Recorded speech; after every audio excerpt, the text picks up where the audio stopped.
Podcast Seribu Parit.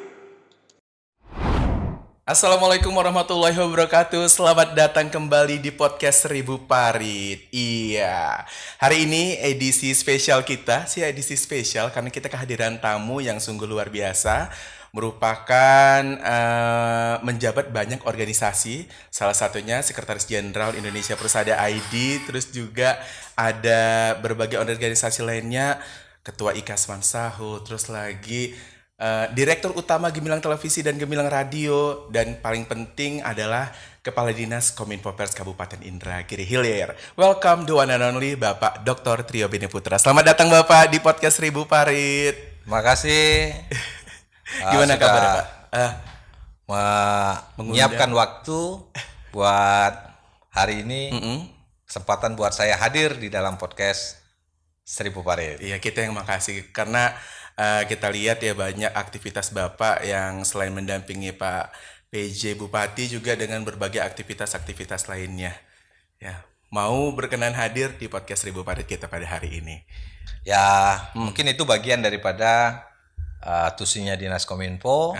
Kita selalu siap hadir untuk menyampaikan pesan-pesan dari pemerintah Kabupaten Indragiri Hilir serta tentunya menerima aspirasi dari masyarakat yang nantinya menjadi atensi untuk kita sampaikan kepada pimpinan. Oke, gimana kabarnya Pak? Hari ini di tengah cuaca yang kadang galau, bisa hujan, bisa panas, terus juga aktivitas padat luar biasa. Ya, alhamdulillah kondisi oke-oke saja. Semua masih bisa terhandle karena tim-tim kita juga semua bekerja dengan baik. Karena kita sadar tanpa dukungan dari tim, mungkin kita tidak bisa seperti hari ini. Oke, jadi ini seperti teamwork gitu Pak ya, bisa dibilang?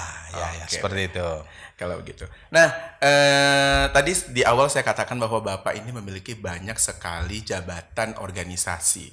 Itu seperti Direktur Utama Gemilang Televisi, Gemilang Radio, Sekretaris Jenderal Indonesia Persada ID, terus juga dan banyak organisasi lainnya.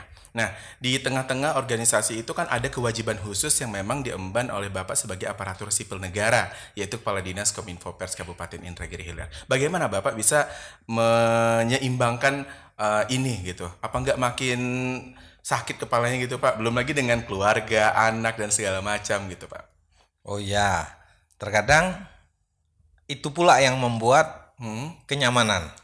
Jadi makin sibuk makin nyaman gitu. Semakin sibuk, semakin ada aktivitas, semakin ada penyemangat untuk setiap harinya melakukan kegiatan gitu. Nah, kalau mungkin ya saya mungkin karena dari dulunya sering mengikuti organisasi-organisasi itu, organisasi kepemudaan pada saat itu sampai pada hari ini. Ya alhamdulillah rasanya dengan organisasi itu memberikan semangat, inspirasi untuk kita selalu mengupgrade apa besok yang mau kita lakukan. Oh gitu. Nah, memang kita juga menyadari kita bukan yang paling bagus, bukan yang terbaik, namun kita mencoba untuk melakukan yang terbaik. Oke, jadi justru Bapak lebih senang dengan adanya kegiatan di setiap hari Bapak gitu. Ya. Jadi besoknya ini udah terschedule nih. Besok mau ngapain gitu. Ya tidak juga terschedule sebenarnya, tapi ada hal-hal baru yang mau kita pikirkan gitu. Nah mungkin nanti dari anggota-anggota organisasi menyampaikan aspirasinya, gimana kalau kita melaksanakan kegiatan A, kegiatan B, kegiatan C. Nah ini tinggal kitanya bagaimana mengakomodir itu, bagaimana kita mengimplementasikannya. Terus ini memberikan semangat buat kita melakukan semaksimal mungkin apa yang menjadi aspirasi kawan-kawan gitu. Baik mungkin nanti ada yang dari kalau kita di pemerintahan, selain kita mengupgrade kegiatan-kegiatan yang harus kita lakukan besok, terus apa juga petunjuk-petunjuk pimpinan yang harus kita lakukan dalam rangka memberikan informasi kepada masyarakat. Oke, jadi lebih terbuka dan semuanya terkerjakan gitu Pak ya. Apa-apa yang memang sudah menjadi tanggung jawab. Begitu. Ya, insya Allah karena itu tidak dijadikan beban. Iya. Sehingga apapun masukan, apapun saran, apapun itu program, sepanjang memang bisa kita lakukan, kita lakukan. Oke. Nah, saya tadi agak sedikit bertanya-tanya juga nih dengan adanya organisasi Indonesia Persada ID. Bapak kan di sini sebagai cukup memegang peran yang penting karena sebagai Sekretaris Jenderal Indonesia Persada ID yang kita ketahui bahwa ini adalah organisasi radio TV publik daerah terbesar di Indonesia yang mempunyai anggota-anggota yang tersebar dari ujung Sumatera sampai dengan di Papua begitu. Ya, itu kok bisa gitu Bapak bisa menjabat sebagai Sekretaris Jenderal gitu Pak? Ya, memang kalau dilihat kita Indragiri Hilir berada di posisi yang jauh, daerah pesisir yang hampir kepulauan, dan paling pojok hampir negara Malaysia kan. Iya. Tapi karena keterlibatan kita di dalam organisasi, mulai dari awal kita selalu mencoba untuk memberikan sumbangsi, baik itu saran maupun kegiatan-kegiatan lainnya, sehingga kawan-kawan di Persada ID di dalam penyusunan kemarin tim formatur bersama ketua umum memberikan kepercayaan ini di kepengurusan yang baru, saya selaku sekjen gitu. Nah, kalau dibilang bagus, mungkin masih banyak yang bagus, tapi karena keterlibatan kita dari awal pendirian organisasi itu sendiri sampai hari ini berjalan, itu sudah cukup lumayan. Kurang lebih berdirinya Persada ID itu di 9 Februari 2019 itu cikal bakal berdirinya kita melakukan Mukernas di Surabaya bersamaan dengan Hari Pers Nasional. Nah, pada saat itulah kita sepakat dari seluruh radio, TV, publik yang ada di Indonesia menyepakati untuk berdirinya organisasi ini. Oke. Nah, setiap tahunnya kita selalu melakukan pertemuan-pertemuan, kemudian kita juga terus melakukan inovasi-inovasi dalam program acara. Ada program acara yang bersiaran secara serentak bersama-sama seluruh radio publik se-Indonesia. Ini kami pikir memberikan manfaat buat orang banyak. Nah, memang kita tidak bisa sendiri.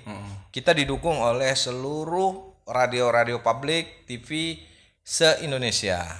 Nah, kita bergabung, mudah-mudahan apa yang menjadi semangat kita dalam memberikan informasi kepada masyarakat ini dapat terwujud. Oke, jadi cukup linear juga apa yang jabatan organisasi di luar Kadis Kominfo dengan apa jabatan yang Bapak jabat sekarang begitu. Ya, kan? benar. Seperti Sekretaris Jenderal Indonesia Persada ID, terus juga Direktur Utama GGTV dan GFM gitu kan. Jadi pas pula nih menjabat juga sebagai Kadis Kominfo Pers gitu. Ya, memang kebetulan pada saat pendirian itu yang diundang seluruh direktur radio, TV, publik se-Indonesia. Nah, kebetulan saya adalah salah satu direkturnya di Gemilang FM dan Gemilang TV, sehingga saya hadir di sana bersama kawan-kawan, dan pada saat itulah dinamika terjadi. Terpilih, awalnya saya masih wasekjen, kemudian terus berlanjut sampai hari ini kita terus melakukan sumbangsi saran dan kegiatan-kegiatan yang memang harus kita lakukan, sehingga kemarin kepercayaan kawan-kawan saya ditunjuk menjadi Sekretaris Jenderal. Nah, kalau di organisasi lain yang bukan berkaitan dengan kedinasan juga ada. Contoh, kita punya Ikatan Alumni SMA 1 Hulu. Itu kemarin hasil pendataan secara kasar hampir 9.000-an anggota yang menjadi alumni IKAS Mansahul. Dan berdasarkan kemarin pertemuan kita di tahun yang lalu 2023 dipercayakan saya selaku ketua IKAS Mansahul. Dan kita punya beberapa program-program yang bagaimana kita para alumni bisa memberikan manfaat, bisa memberikan sumbangsih kepada sekolah, dan itu juga sebagai sarana untuk pertemuan bersama kawan-kawan alumni. Dan melalui Ikasman Sahul ini kita juga ingin memberikan manfaat yang luar biasa buat terutama tentunya buat siswa yang saat sekarang sedang melakukan pendidikan di sana, termasuk bisa bermanfaat buat kawan-kawan alumni yang sudah tamat dari SMA 1 Hulu. Oke, jadi mungkin banyak alumni-alumni yang tidak tahu atau ingin bernostalgia kembali ke zaman-zaman masa sekolah, ya bisa lah ya. Ada soalnya ada grup WA-nya juga kan Pak ya? Ya ada, kita punya grup WA, terus kita punya ada sistem pendataan. Nah, selain untuk wadah temu kangen, temu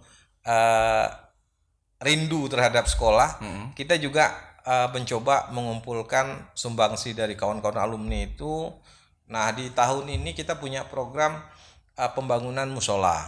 Nah, itu sekarang sedang berjalan. Mudah-mudahan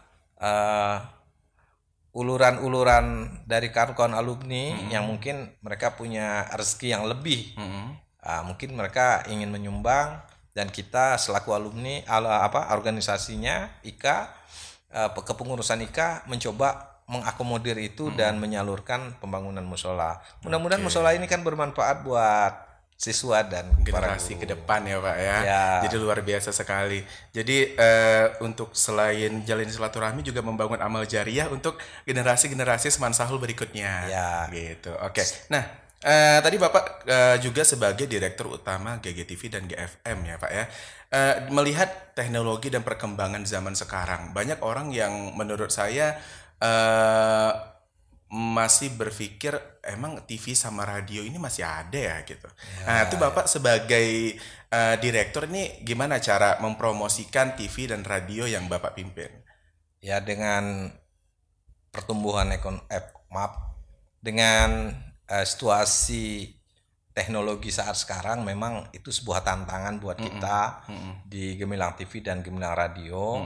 Untuk di Gemilang TV sendiri memang kita mau tidak mau kita harus mengikuti perkembangan itu. Salah satunya bentuk penyebar luasan informasinya tidak hanya melalui satelit, karena sekarang juga sudah ada, kita bisa tayang di YouTube, kita bisa tayang di TikTok, kemudian media-media yang hari ini berbagai platform tersedia dan bisa kita manfaatkan. Nah, kalau kita tidak manfaatkan itu tentu kita sendiri yang rugi gitu, karena tidak berbayar. Tinggal bagaimana kita membuat konten-konten yang menarik buat masyarakat, sehingga tujuan utama kita penyebar luasan informasi pemerintah dapat terwujud. Nah, upaya-upaya kita di Gemilang TV dan Gemilang Radio tentu selain mengupgrade peralatan, kita juga menggunakan sumber daya manusianya yang mampu membuat konten-konten menarik untuk bisa bersaing dengan TV-TV nasional. Tapi jujur, kita di daerah juga tidak kekurangan konten sebenarnya, karena kelebihan kita ya memang yang ada di daerah gitu. Seperti hari ini Indragiri Hilir ini memiliki potensi luasnya perkebunan kelapa, dan itu menjadi konten yang perlu kita tonjolkan. Kemudian banyak lagi aktivitas-aktivitas masyarakat yang memang yang ini tidak ada di Jakarta. Aktivitas-aktivitas ini tidak ada di daerah lain. Nah, konten-konten ini kita coba untuk kita garap dan kita tayangkan di televisi. Nah, kalau di radio juga ada kelebihannya. Karena di wilayah Indragiri Hilir ini tidak semua daerah sampai hari ini sudah memiliki akses internet. Sehingga untuk kebutuhan informasi masyarakat di sana mereka masih menggunakan radio. Dan ini sayang kita tinggalkan. Dan memang masyarakat kita itu memang sudah anak-anak muda ya, mereka lebih cenderung menggunakan smartphone. Tetapi di Gemilang FM kita juga menyiapkan sarana itu sehingga bagi yang menggunakan internet tetap bisa mendengarkan radio Gemilang FM di radio biasa analognya juga tetap bisa. Kan sayang gitu. Indragiri Hilir ini masih banyak yang blank spot loh. Nah, itu kita sajikan informasi hiburan di tengah-tengah masyarakat dengan cara tetap bersiaran yang secara analog dengan pemancar ya. Kita itu selalu selama hampir kurang lebih hampir 20 jam kayaknya ya. Mulai dari pagi hingga jam 11 malam kan, 11 malam. Itu kita tetap mengisi sepanjang cuaca bagus. Nah, sekarang ditambah lagi dengan ada teman-teman, kawan-kawan yang membuat podcast 1000 Parit. Ini sesuatu inovasi yang luar biasa untuk melihat perkembangan yang diminati masyarakat saat sekarang dengan yang seperti ini gitu. Nah, kita coba, alhamdulillah, saya luar biasa. Kemarin saya lihat podcastnya udah ada iklan, artinya pengunjungnya sudah banyak. Terus kepercayaan Google untuk memberikan iklan kan? Iya betul. Luar biasa. Mudah-mudahan ini terus tumbuh dan berkembang. Gitu. Amin ya rabbal alamin. Nah, berbicara mengenai TV dan radio yang saat ini memang sudah dikembangkan dan sudah evaluasi lebih baik lagi ke depannya begitu Pak ya. Sebagai Kepala Dinas Kominfo Pers Kabupaten Indragiri Hilir, untuk bisa dijelaskan sedikit singkat tupoksi dari Diskominfo itu apa Pak? Barangkali nih masyarakat banyak yang tidak tahu, banyak yang taunya hanya sekedar medianya saja begitu. Padahal di dalam Kominfo itu banyak bidang yang dinaungi gitu. Ya, jadi di Dinas Kominfo sesuai dengan nomenklaturnya Dinas Komunikasi Informatika Persandian dan Statistik. Jadi kita memiliki beberapa urusan.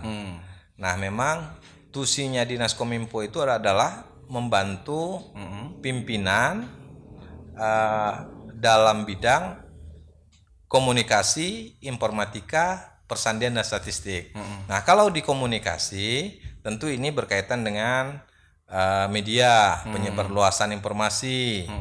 Nah, kalau di bidang informatika ini lebih kepada teknologi. Kita membuat aplikasi, kita menyiapkan infrastruktur telekomunikasi yang ini dalam rangka melaksanakan pelayanan publik dalam bentuk kekinian. Jadi, ini sama halnya dengan mengisi blank spot yang jadi PR-nya Kominfo juga yang bukan ya. Jadi kalau kita terkait dengan telekomunikasi, kebetulan berdasarkan undang-undang untuk blank spot itu tidak menjadi kewenangan Kominfo. Dinas Kominfo di daerah, tapi Kementerian Kominfo yang punya. Pusat. Ya. Nah, kalau di bidang persandian, ini persandian kita juga salah satu urusan yang harus kita urus, itu terkait dengan keamanan informasi, keamanan cyber, karena kita kan mengelola website, portal, aplikasi-aplikasi di pemerintahan, dan itu harus kita jaga.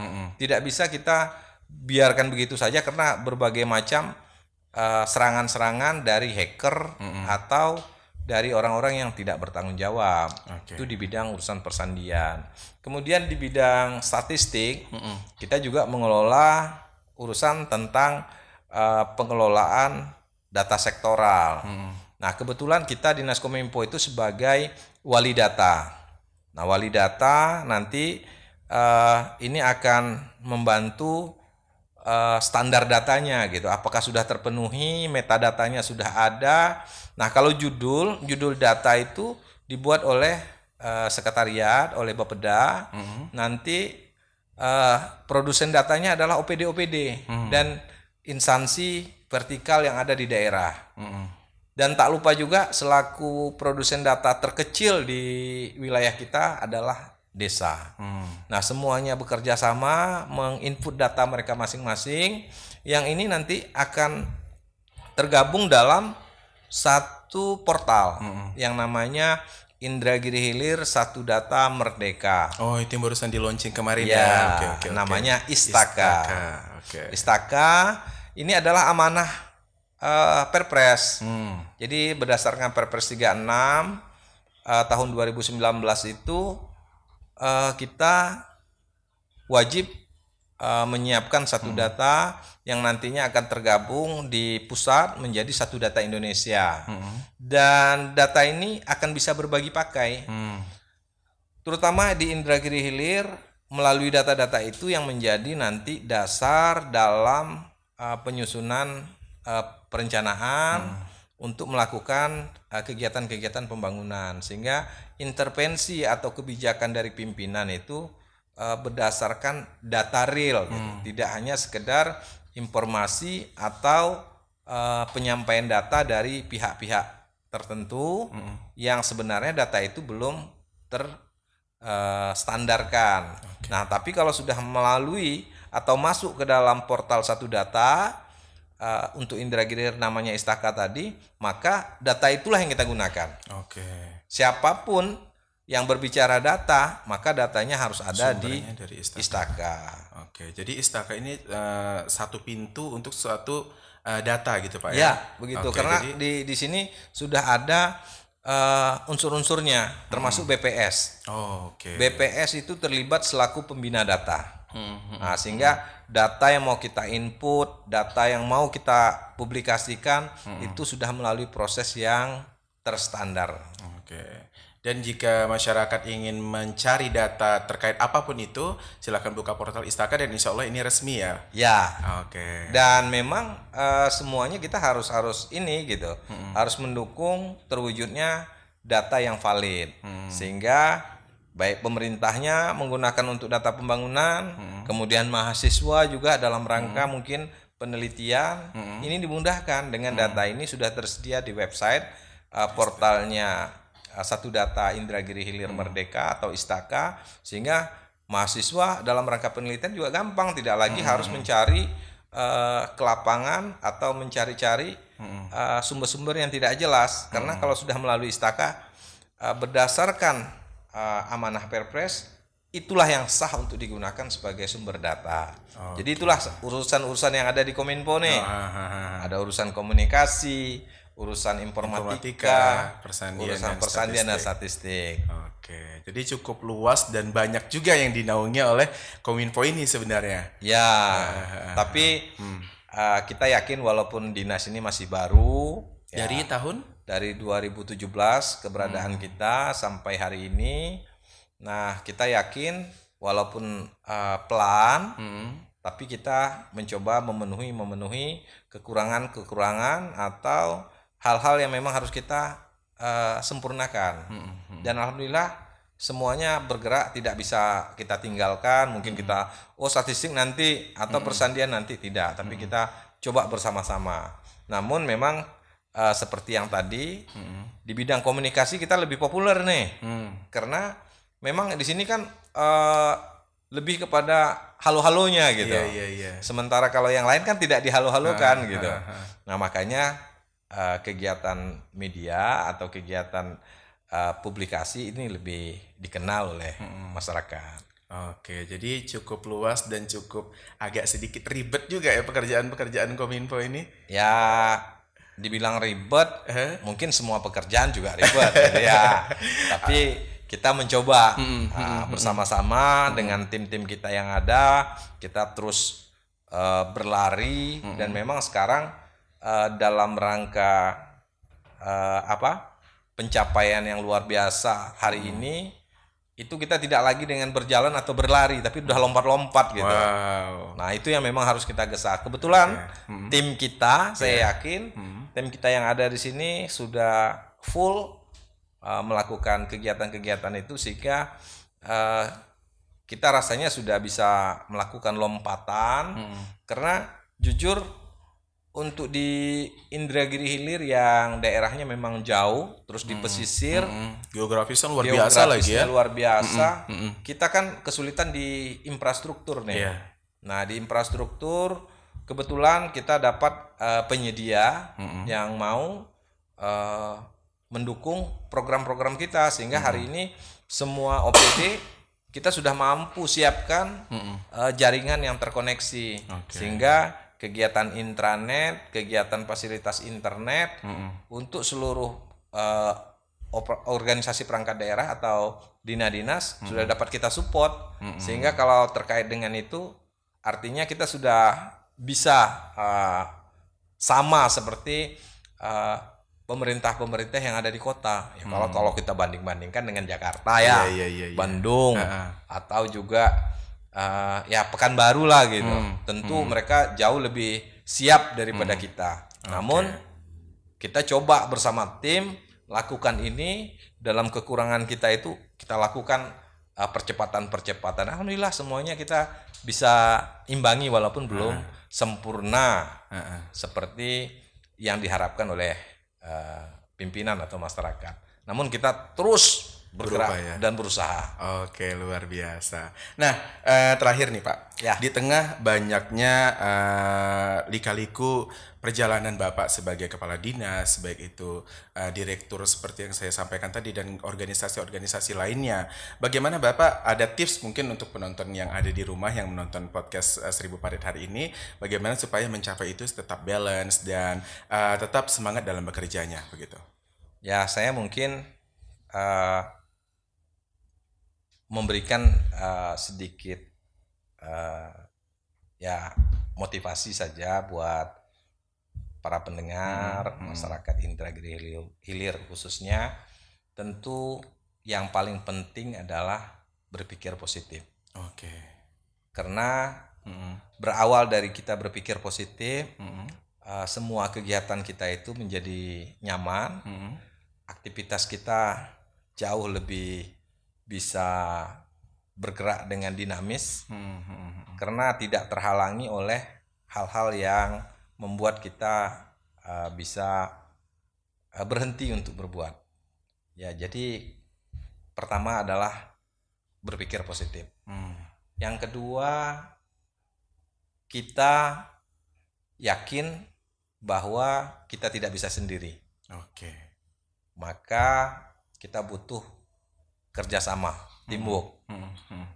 Bangun teamwork, apapun bidang usahanya, bidang pekerjaannya, organisasinya, dengan adanya teamwork itu jauh lebih maksimal apa yang bisa kita lakukan. Tanpa itu saya yakin nonsen untuk bisa kita wujudkan apa yang menjadi cita-cita kita. Nah, yang terakhir, kita tidak selalu puas dengan apa yang sudah kita lakukan, dan kita harus wajib semangat. Nah, kalau kita puas dengan apa yang kita lakukan, mungkin besok kita akan berhenti dengan inovasi, dengan karya-karya baru. Jadi kita harus selalu semangat agar pencapaian-pencapaian kita atau kekurangan-kekurangan kita dalam kegiatan-kegiatan sebelumnya bisa lebih maksimal. Mungkin itu ada 3 poin tadi ya. 3 poin itu yang berpikir menjadi positif. Lupa jadi saya. Berpikir positif. Kemudian kita teamwork dan semangat terus. Luar biasa. Itu kunci dan tips untuk semua yang ingin, sebenarnya untuk semua kalangan sih Pak ya, atau mengerjakan sesuatu begitu, meskipun semua hal harus tetap positif, perlu orang lain dan tadi tetap semangat. Benar. Gitu. Di kantor, organisasi maupun di rumah. Iya, betul. Selalu usaha sendiri dan lain-lain. 3 poin ini harus dimiliki. Dan diterapkan. Betul. Jangan hanya punya aja hanya tapi sekedar tidak diterapkan. Keyakinan, tapi implementasinya tidak. Iya. Nggak bisa juga. Oke deh kalau begitu. Terima kasih Bapak Dr. Sama-sama. Trio Beni Ya. Putra hadir di podcast 1000 Parit kita pada edisi hari ini. Semoga nanti kita bisa ngobrol-ngobrol lagi dengan tema-tema yang berbeda, dengan obrolan dan pembahasan yang berbeda dan menarik lagi pastinya. Mohon maaf jika kita ada salah-salah kata dan penyampaian yang tidak pada tempatnya. Sekali lagi terima kasih. Sampai jumpa dan wassalamualaikum warahmatullahi wabarakatuh. Waalaikumsalam warahmatullahi wabarakatuh.